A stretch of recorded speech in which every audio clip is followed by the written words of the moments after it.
Captain Z. Cathar, we've detected unusual energy signatures on the fourth planet of this system, reported Science Officer Vexili, her 6 tentacles manipulating the holographic display with practiced precision. Captain Z. Cathar of the Galactic Confederation exploration vessel. Boundless discovery turned all 4 of his eyes toward the image of the dusty red planet below. His scaled skin shimmered in the artificial light as he considered the readings. Unusual how, Science Officer? He asked, mandibles clicking with curiosity. The energy pattern doesn't match any known civilization in our database, Vexili replied. And it's coming from a planet that appears completely uninhabited, according to our scans. No life signs? Asked First Officer Kradak, his massive frame looming behind the captain. None that our sensors can detect, confirmed Vexili. The planet appears to have had an atmosphere once, but it's mostly gone now. The surface is barren. Captain Zekathar stroked his chin tentacles thoughtfully. The Galactic Confederation had mapped most of the known galaxy in the 5,000 years since their great expansion began. Finding something truly new was rare and exciting. Prepare an expedition team, the captain ordered. I want to see this mystery for myself. Hours later, the expedition shuttle broke through the thin atmosphere of the red planet. From above, the landscape looked like an endless desert, with towering mountains and deep valleys carved by ancient rivers that had dried up long ago. Landing zone identified, announced Kurdak from the pilot's seat. Sensors indicate solid ground with stable formations. The shuttle touched down in a vast plain surrounded by jagged mountains. The team of 6 explorers representing different species from across the Confederation donned their environmental suits and stepped onto the planet's surface.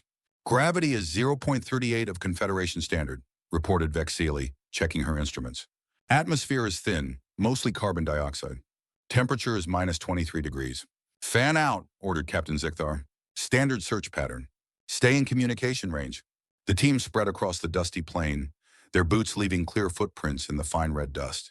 At first, they found nothing but rocks and sand.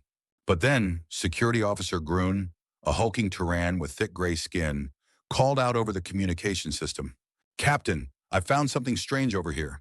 The team converged on Grun's position. There, half buried in the red soil, was what appeared to be a metal object. Is that artificial? Asked Kradak, bending down to examine it. Definitely, confirmed Vexili, running her scanner over the object. It's some kind of machine, but unlike any technology I've seen before. Captain Zakathar knelt beside the object. It was roughly rectangular, about the size of his torso, with strange symbols etched into its surface. Parts of it had worn away, revealing complex circuitry inside.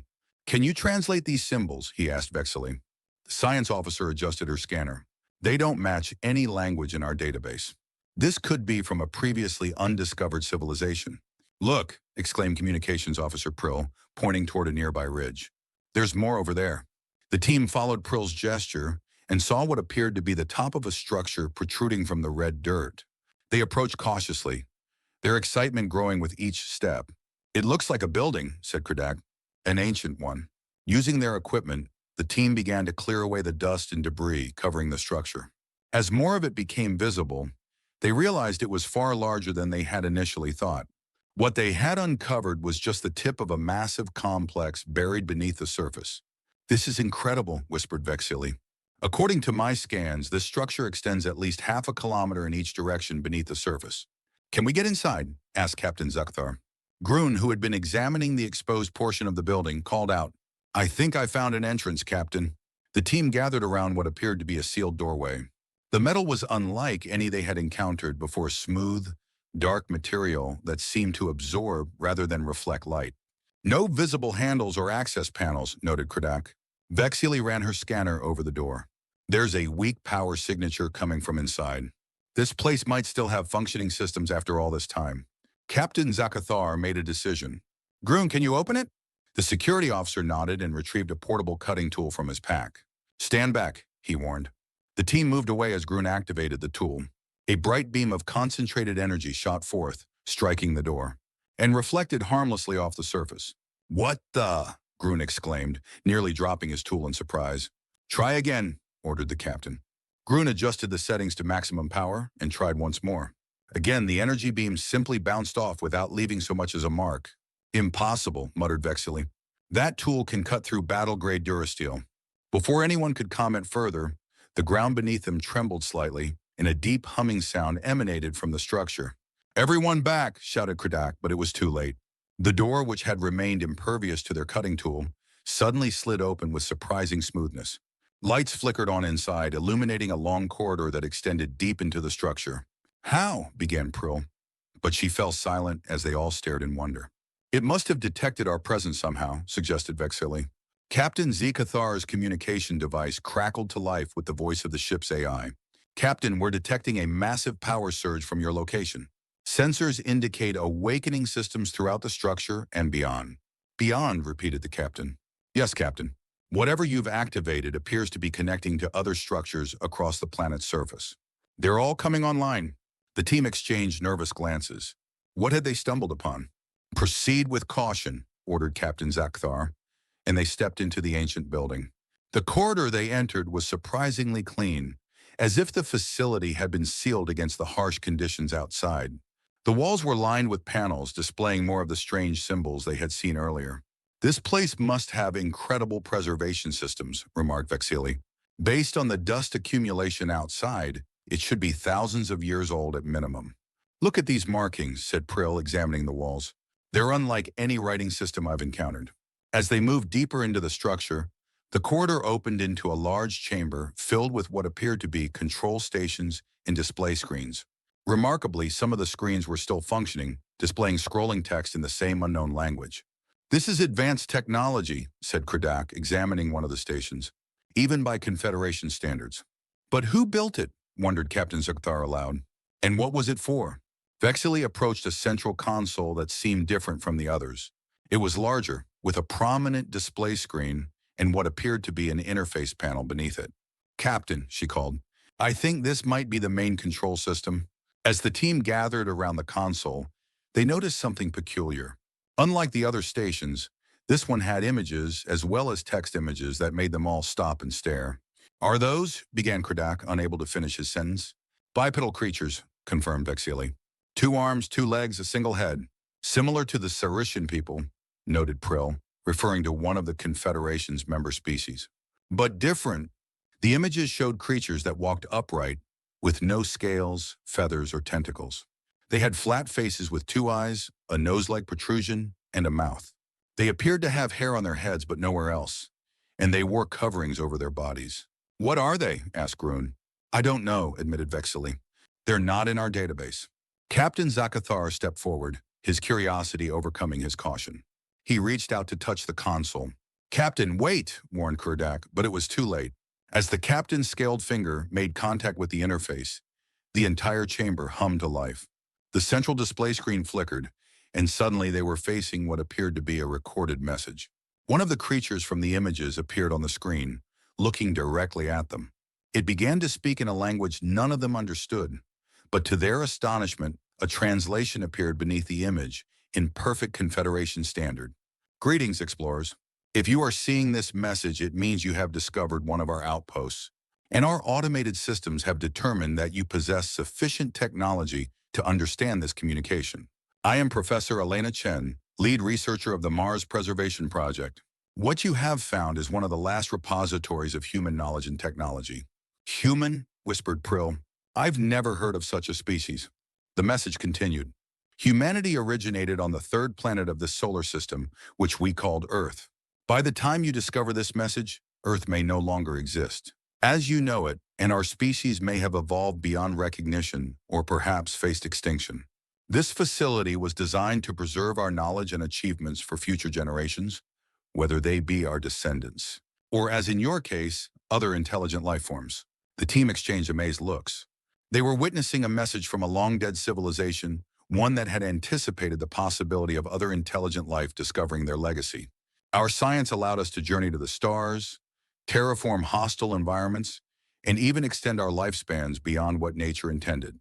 But our greatest achievement was not our technology, but our understanding of the universe's fundamental laws. Knowledge that allowed us to harness energy in ways that may still be beyond your comprehension." The human's expression grew solemn. "However, our civilization faced challenges. Internal conflicts, resource depletion, and environmental catastrophes threatened our existence. This facility, and others like it throughout our solar system and beyond, were created as a safeguard against the total loss of human knowledge. Captain Zakathar leaned forward, completely engrossed in the message. Within this facility, you will find information about our history, our science, our art, and our philosophy. But more importantly, you will find the keys to powers that shape galaxies. The message paused and the human's eyes seemed to look directly at them. Choose wisely how you use this knowledge. Our mistakes may serve as valuable lessons for your civilization. The screen changed to display a simple interface with various categories. Listed history, science, technology, arts, philosophy, and one final category that caught everyone's attention, the Awakening Protocol. What's the Awakening Protocol? Asked Grun. Before anyone could answer, their communication devices crackled with an urgent message from the ship. Captain, we're detecting multiple energy signatures activating across the solar system, including massive structures on the third planet. Captain Zekthar's mandibles clicked with concern. What kind of structures? Unknown, Captain. But they're generating power readings off the charts. And there's something else we're picking up signals. Thousands of them, all broadcasting the same message in multiple frequencies. What message? Demanded the captain. There was a pause before the reply came. It's in a language we don't recognize, but our computers are translating it now. It said, "Humanity awakens." The expedition team rushed back to their ship, bringing copies of the data they had downloaded from the facility. As they broke orbit, they could see the third planet of the system, the one the humans had called Earth, glowing with mysterious energy as ancient structures awakened from their long slumber. Back aboard the boundless Discovery, they gathered in the main conference room to review their findings. The ship's AI projected holographic images of the data they had recovered. According to these records, explained Vexili, humans originated on the planet Earth approximately 50,000 years ago, by our calendar. They developed advanced technology, colonized their solar system, and eventually began to explore beyond. But why haven't we heard of them? Asked Kradak. The Confederation has records of all known intelligent species. That's the most fascinating part, replied Vexili. The humans disappeared from the galactic stage roughly 20,000 years ago, long before the Confederation was formed. Disappeared how? Asked Captain Zekthar. Vexili manipulated the holographic display to show a series of historical records. The records aren't completely clear, but it appears they faced some kind of catastrophic event or perhaps made a deliberate choice to withdraw. They activated something called the Great Slumber, placing their most advanced technology and many of their people in a state of suspended animation. You mean they've been sleeping all this time? Asked Prill incredulously. Not exactly sleeping, corrected Vexili. More like waiting. They left behind these facilities and protocols designed to monitor the galaxy and wake them when certain conditions were met. What conditions, Wei? Demanded the captain.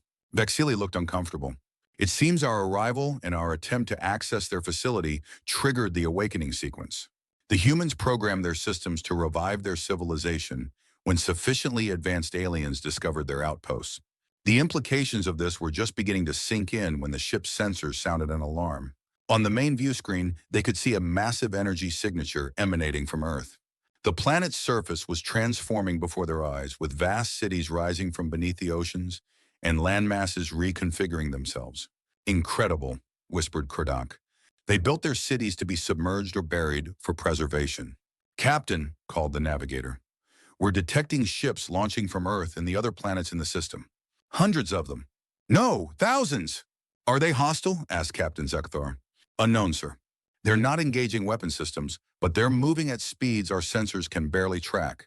Before the captain could issue further orders, the communication system activated by itself.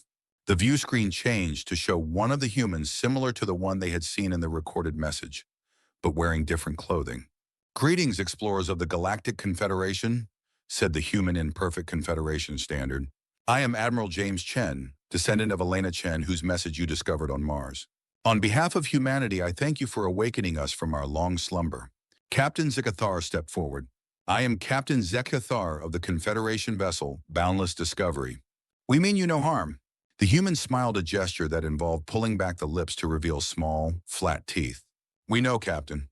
Our systems have been monitoring your Confederation for centuries, learning your languages and studying your cultures. We've been waiting for the right moment to rejoin the galactic community. Why did you go into this? Slumber, asked the captain. Admiral Chen's expression grew serious.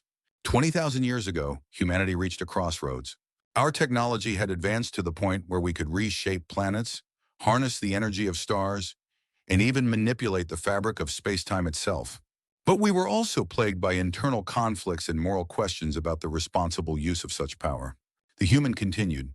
Rather than risk catastrophic warfare or impose our will on the galaxy, our ancestors made a collective decision to withdraw.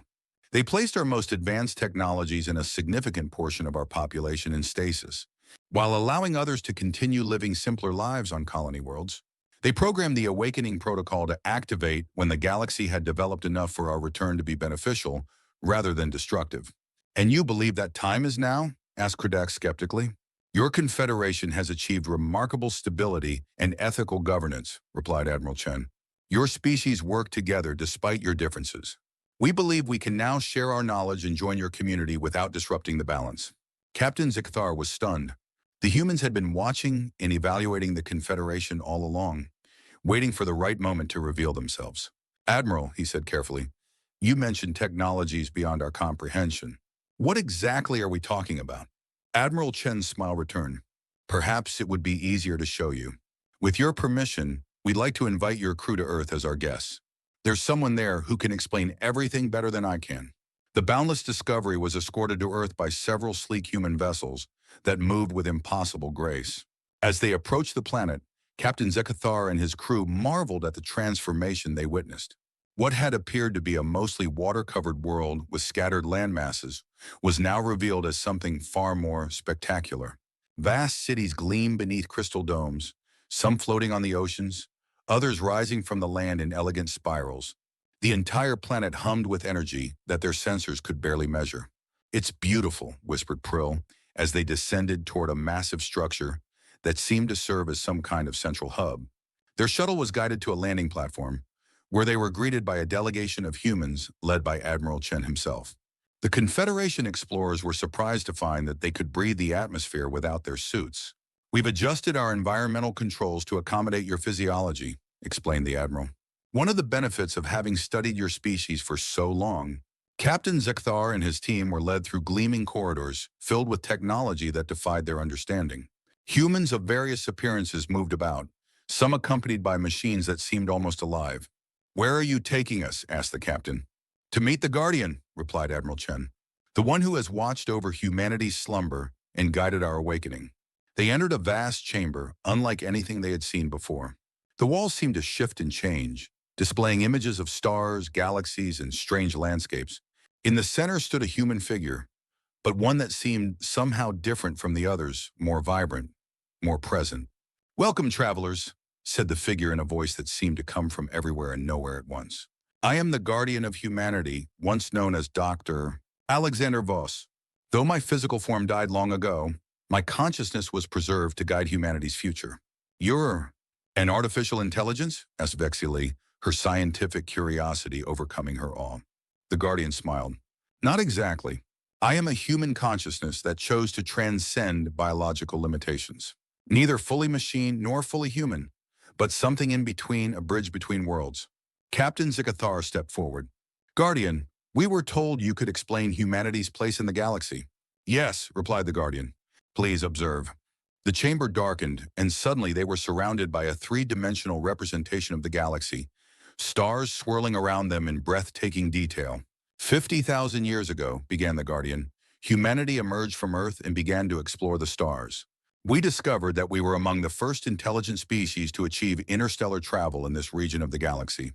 The display shifted to show human ships traveling between star systems, establishing colonies, and encountering other, less advanced life forms. For 10,000 years, humanity expanded its influence. We developed technologies that allowed us to harness the energy of stars, create artificial worlds, and even manipulate the fundamental forces of the universe. We became known as the Ancient Ones to the younger species we encountered and guided. Images appeared showing humans helping other species, some recognizable to the Confederation explorers. Others unknown developed their own civilizations. But power brings responsibility, and not all humans agreed on how our knowledge should be used. Some wished to establish an empire, ruling over the younger species. Others advocated for isolation, leaving the galaxy to develop naturally. Still others wanted to share our knowledge freely, regardless of consequences. The display showed conflicts between human factions, battles fought with weapons that could destroy entire planets. To prevent a war that could have devastated the galaxy, our leaders made a difficult choice. They activated the Great Slumber, a project that had been prepared in secret. Most of humanity's population was placed in stasis, our most advanced technology hidden or buried, and our presence in the galaxy deliberately obscured. The Guardian's expression grew solemn. A small group, including my original self, remained awake to watch over the slumbering civilization and monitor the galaxy's development. We established the Awakening Protocol, which would revive humanity when the galaxy was ready for our return. "And now you believe it is?" asked Captain Zekthar. "Yes," said the Guardian. "Your confederation represents exactly what we hope to see: diverse species working together in peace, governing through cooperation rather than conquest. You've proven that the galaxy can sustain a balanced interstellar community." Kredak, ever the skeptical first officer, spoke up. "If humans were so advanced, why did you hide? Why not simply impose your vision of peace?" The Guardian nodded as if expecting the question. "Because true peace cannot be imposed from without. It must grow naturally from within. Had we forced our will upon the galaxy, we would have become the very tyrants we sought to prevent. Instead, we chose to wait, to give other species the chance to find their own path." "So what happens now?" asked Captain Zakthar. "Will humanity seek to join the Confederation?" "If you'll have us," replied Admiral Chen, who had been standing quietly nearby. "We don't seek to rule or conquer. We wish to share what we know, to learn from what you've accomplished, and to face the future together." The Guardian gestured, and the galactic display changed once more. "There are challenges coming that none of us can face alone. Threats from beyond the galactic rim, dangers that neither humans nor the Confederation have encountered before." Images appeared of strange, dark shapes moving between the stars, entities that seemed to devour light itself. 20,000 years ago, our scientists detected these anomalies but couldn't determine their nature. We placed our civilization in stasis partly to preserve our strength for this future conflict. The Awakening Protocol was designed not just to time our return for galactic stability, but also to ensure we would be ready when these threats arrived. Captain Skathar looked at the ominous images with concern. "How long do we have?" "Perhaps a century, perhaps less," replied the Guardian. "But together, humans and the Confederation united, we stand a far better chance than either would alone." The captain turned to Admiral Chen. "I will need to report this to the Confederation Council immediately." "Of course," agreed the Admiral. "We understand this is a lot to process, but we hope this is the beginning of a new era for all our peoples." As they prepared to return to their ship with news that would forever change the Confederation, Captain Zakathar had one final question. "Guardian," he asked, "after all this time, why did you choose now to reveal yourselves? What made this moment right?" The Guardian smiled and for a moment seemed more human than ever. "Because when your expedition team discovered our outpost on Mars, you didn't try to claim it or exploit it. You approached with curiosity and respect. You touched our technology not with conquest in mind, but with the desire to understand." The chamber's lights brightened, returning to normal. "In that simple act, you proved that the galaxy is ready for what humanity has to offer. And perhaps, after 20,000 years, we are finally ready to rejoin the cosmic community we once helped to shape." The news of humanity's awakening spread rapidly through the Galactic Confederation. The initial shock and disbelief gave way to a mixture of excitement, curiosity, and concern. An emergency session of the Confederation Council was convened, with representatives from all 247 member species present. Captain Zakathar and his crew testified about what they had discovered, showing the evidence they had gathered and presenting the human proposal for alliance. "This changes everything," declared Council Elder Thrix, a venerable member of the insectoid Vesperi species. "If these humans truly possess the technology they claim, they could upset the balance of power we've maintained for millennia." "But they don't seek to rule," countered Representative Jal of the Aquatic Melosians. According to Captain Zikathar's report, they deliberately went into hiding to avoid imposing their will on the galaxy. Debates raged for days. Some council members advocated for caution, suggesting that humanity be kept at arm's length until their intentions could be more thoroughly evaluated. Others saw the potential benefits of embracing this ancient civilization and the knowledge they offered. In the end, it was the evidence presented by the scientific team from the Boundless Discovery that proved most persuasive. The data they had gathered about the approaching extragalactic threat was undeniable. Something was coming, something none of their civilizations was prepared to face alone. A formal delegation was dispatched to Earth, led by the Council's highest officials. They were greeted with a display of human art, culture, and technology that left even the most skeptical representatives awestruck. "We offer our hand in friendship," said the human leader, a woman named President Lyra Chen, a descendant of the same lineage as Admiral Chen and the original Professor Elena Chen, who had recorded the message found on Mars. "Humanity has watched the Confederation grow from its earliest days. We believe that together we can face challenges neither of us could overcome alone." After weeks of negotiations, a historic treaty was signed. Humanity would join the Galactic Confederation as equal partners, sharing their advanced technology gradually to avoid disrupting established societies. In return, the Confederation would help humanity reintegrate into the galactic community they had left behind so long ago. In the years that followed, humanity revealed the full extent of their technological capabilities, achievements that had been carefully preserved during their long slumber. They demonstrated ships that could fold spacetime, allowing for nearly instantaneous travel between distant points in the galaxy. They shared medical knowledge that extended lifespans and cured diseases previously thought incurable. They showed how to harness the energy of stars without depleting them, solving resource problems that had plagued many Confederation worlds. But perhaps most astonishing was what became known as the connection, a technological and mental interface that allowed beings of different species to share thoughts, memories, and experiences directly.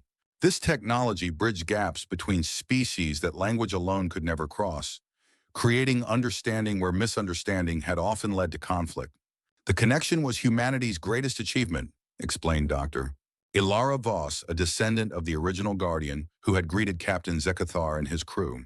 "Not our starships or our energy systems, but our ability to truly understand one another across the boundaries of biology and culture." As the decades passed, human and Confederation technologies merged, creating new possibilities neither would have achieved alone. Together, they began to prepare for the approaching threat from beyond the galactic rim. The mysterious entities that consumed light and energy, which humans had named void entities, and which ancient Confederation legends had called the Devouring Dark. Captain Zakathar, now promoted to Admiral, often found himself working alongside Admiral James Chen. The human and the four-eyed, scaled explorer had formed an unlikely friendship based on mutual respect and shared purpose. "I still don't understand why your people chose to hide for so long," Zakathar said one day, as they observed the construction of a massive defensive installation near the galactic edge. "With your technology, you could have shaped the galaxy as you wished." Admiral Chen smiled, a gesture Zakathar had come to recognize as friendly rather than threatening. "That was precisely why we had to withdraw. Power without wisdom is dangerous. And 20,000 years ago, we weren't sure we had enough wisdom to use our power responsibly." "And now?" asked Zikathar. "Now we have something better than wisdom," replied Chen. "We have partnership.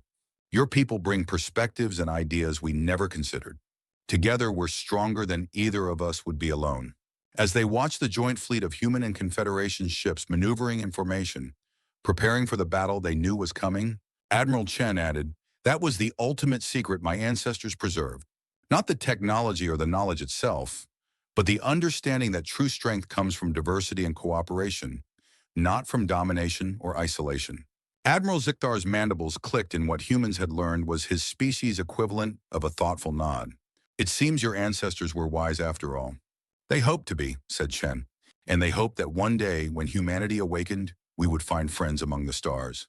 As the first sensors detected the approach of the void entities at the edge of the galaxy, humanity and the Confederation stood together, ready to face whatever came from the darkness beyond.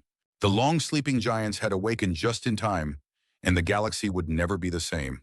And somewhere in the vast network of human consciousness that had evolved from the original Guardian, the essence of Dr. Alexander Voss felt satisfaction. The plan set in motion 20,000 years ago had worked better than anyone could have anticipated. Humanity had found not just a place in the galaxy, but a purpose not to rule, but to serve as partners in the greatest alliance the universe had ever known. The ultimate secret was never about power or technology. It was about timing, patience, and the belief that different species could one day come together as equals, each contributing their unique strengths to create something greater than any could achieve alone.